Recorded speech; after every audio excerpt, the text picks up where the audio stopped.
Would you sing as giving them a high of Tanya? Anasema malaika ninakupenda malaika anasema malaika ninakutamani malaika anasema Jump down already. Nashindwana malisina we ningekuoa malaika anasema jambo ngolo jambo bwana habari gani ngolo mzuri sana. Hey everyone, shalom, shalom. So, Tim ran into the lawyer's office real quick.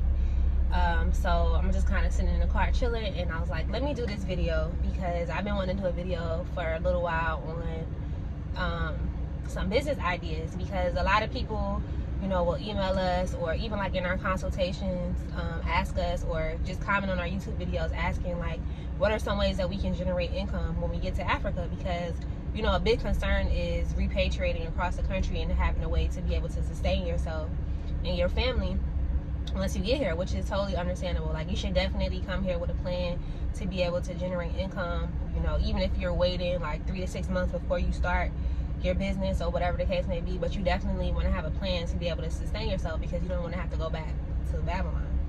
So I kind of been writing down like different business ideas as they come to me, or like if I'm out searching Dar for like a specific service and I can't find it. So these are 10 areas specifically that that Tim and I have kind of thought of that we think will do really well here, like if you wanted to bring it here. So I'm just going to kind of go down the list. So the first idea is a garbage collection system, like a contract that you would be able to get with like the local government or even the federal government. So like right now, like even with us at our house, we basically like ask around the neighborhood, like, is there anyone that collects trash? And they were like, yeah, these people collect trash on Saturday. So you call them and you're like, hey, I want you to come to my house. And you basically, you know, they come like every Sunday, actually it is, and they'll pick up our trash for us. So that's fine. But what I'm referring to is kind of like how, like, you know, in the West, they have like the city trucks that come around and everyone knows like on this day and this day, have your trash sitting outside, and they're gonna come around and collect it and take it to the waste spot. So as far as I know, they don't have anything like that. I've seen one garbage truck like in the Masaki area, like the tourist area, but I haven't seen any like where we live, like going further out, or I haven't seen any that are like directly contracted with the government to like form like a nationwide sort of like collection system. So that would be something that anyone that has like garbage experience, or shoot, anyone that knows how to run a business good, that they can set up once they get here. Idea number 2 is bowling alleys. So when we were in Zanzibar, we were kind of like looking for things to do that were like, you know, family friendly, and so we were like, oh, let's go to the bowling alley. And they were like, what bowling alley? So they don't have any bowling alleys here, y'all, in Tanzania. I don't even know if they have any in Africa, but I'm just gonna stick with Tanzania. They don't have any bowling alleys in the whole country. So that's something that someone wanted to do, you know, rent out a space and turn it into a bowling alley. That would be something great that I know the diaspora would definitely be interested in, and not only just the diaspora, but the people here as well, because I'm sure they would love to go to a bowling alley if it was available. Brings me to my third business idea, which is kind of similar, which is a skating rink. So we also asked about the skating rink, and they were like, what skating rink? So there's no skating rinks here in Tanzania. So that would be something that you can bring here, whether you're an individual or a family, or if you wanted to get together with a group of people and bring a skating rink here, I would definitely come because I like skating, and that would be something fun for T3 to do too. And you can have like theme nights, skating nights, and all that type of stuff. You know how we do it. We used to do it back in the West, so that would be something fun to bring here that's family friendly. Number 4 is food trucks. So you know how like in America it's the land of the plenty.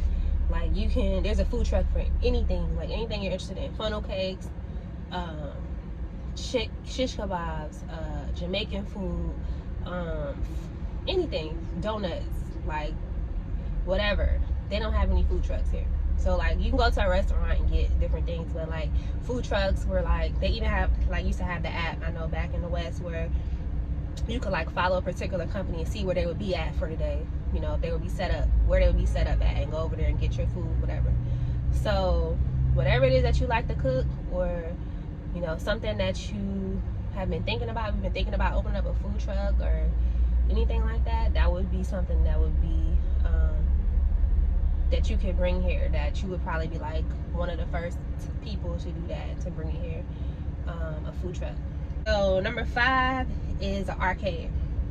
So again, when we were in Zanzibar, we were trying to find stuff to do, which there was stuff to do, but I think it was raining one night, so we wanted to like go somewhere that was like indoors. So that's why we were asking about bowling alleys and skating rinks and stuff.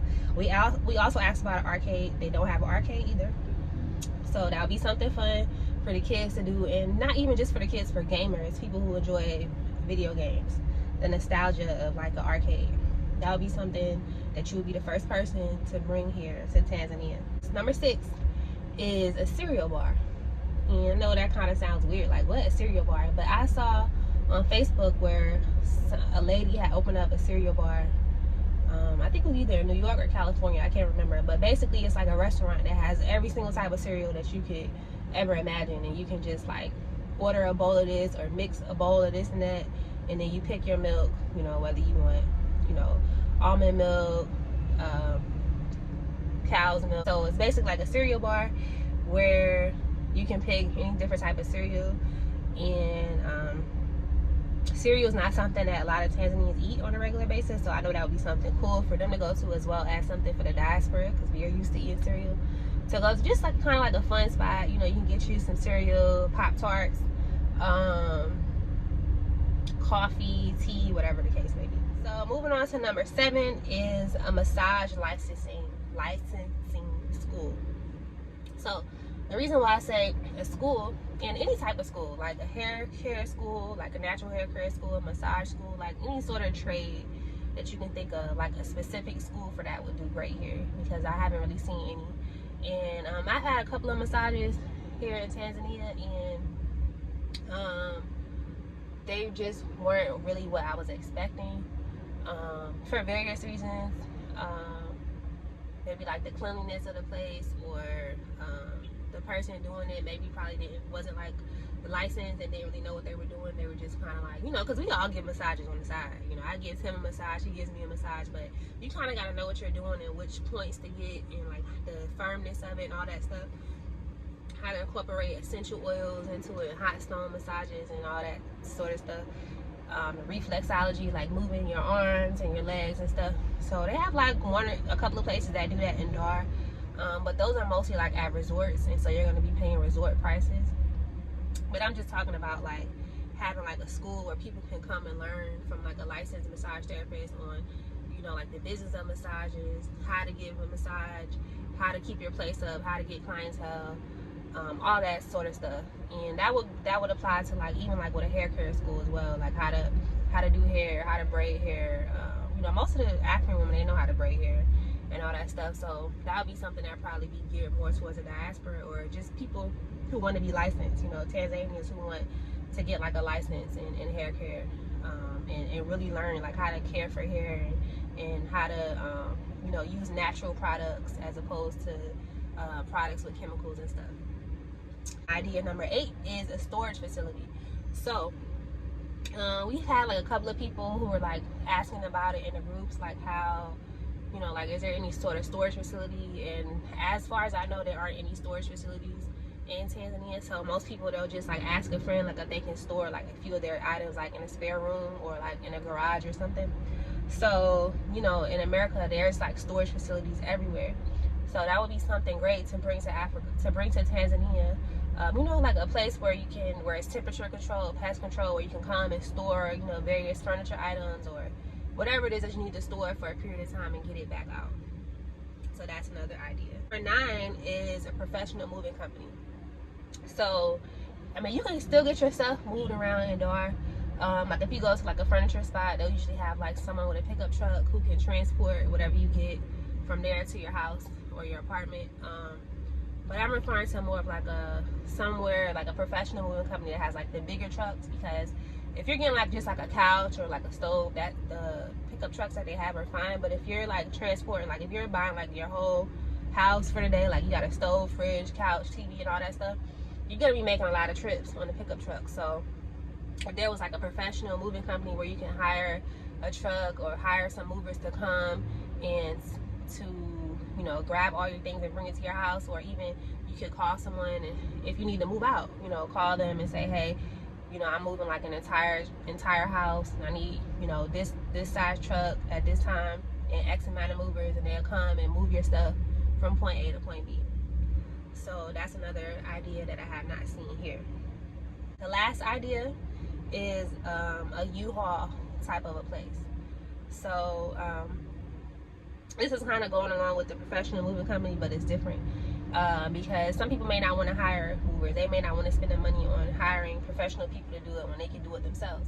So a place where you can hire a truck, like a U-Haul type of truck, or like the trailers that you can hitch onto the back of your vehicle, that sort of thing. Like just a place where you can go and there's already like trucks and trailers there. You can just rent them out for the day or, you know, days and bring it back. So those are my 10 business ideas that I've been kind of thinking about over the past couple of weeks. But keep in mind that Tanzania is still a developing country, so there's so many areas for opportunity. Literally anything that you can think of would do well here because it's still developing, and because a lot of things aren't, you know, like in place yet as a whole, like infrastructure for the country and just different things that are still in the development stages. So anything that you can think of, you know, things that you may have thought about in the States that you're like, oh, there's so many people doing that in America already. You come here, there's not a lot of people doing it, or you may even be the first one to do it. So yeah, so there's so many different ways to generate income in Africa. Don't let that be a deterrent, because I promise you, like what may have been a small business in America, you can turn that into like a large business here, especially if you market it properly and you have the right price. And then if there's a need for it, period, you're gonna do well anyway. And there's needs for everything here. So I hope this was helpful, you guys, and thank you for watching, and I look forward to seeing you guys in the next video. Shalom.